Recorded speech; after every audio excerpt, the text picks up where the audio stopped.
Johann Baptiste Vanhal was a composer and instrumentalist in Mozart's circle of bohemian composers, people who made their living from composing music and also playing and also teaching it. Vanhal is famous actually for his double bass concerto, and I think that he had quite a good feeling for the bass because he played cello as well. Lots of people those days were, like Mozart himself, multi-instrumentalists and played on more instruments than today. We just tend to specialise in one instrument, but everybody was expected to play keyboard and violin and maybe a bit of cello, organ, and Vanhal was one of these type of composers. Vanhal is also famous for having taken part in a memorable quartet evening.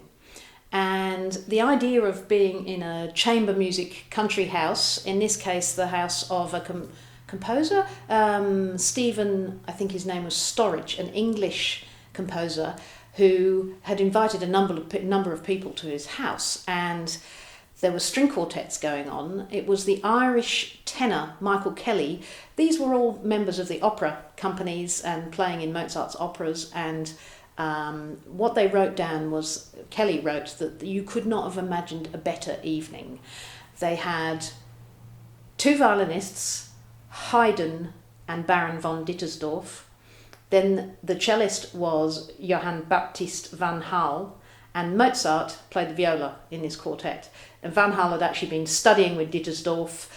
They all had connections. They'd all studied or conducted each other's music and everything. Mozart, I believe, was the youngest at 28 in this quartet evening. This is 3 years after he wrote the Oboe Quartet. So it's all been a very concentrated and fertile period of time. And what I love about it is the idea that Mozart was playing the viola parts of string quartets. He also wrote the Oboe Quartet for his good friend Friedrich Ramm, and it wasn't just about paying concerts, was it? It was true chamber music. They were actually creating this new genre of chamber music. Vanhal became quite famous also for the fact that he concentrated on writing chamber music, which meant that the growing middle classes, the publishers could publish his music, the middle classes would start to buy his music for piano or for very small scale chamber groups like this Oboe Quartet. Violin, viola, cello and oboe, is quite possible to get that together in your house. You don't need a concert hall, you don't need a patron. So Vanhal was actually one of the first composers who lived independently and didn't have a court, a royal patron.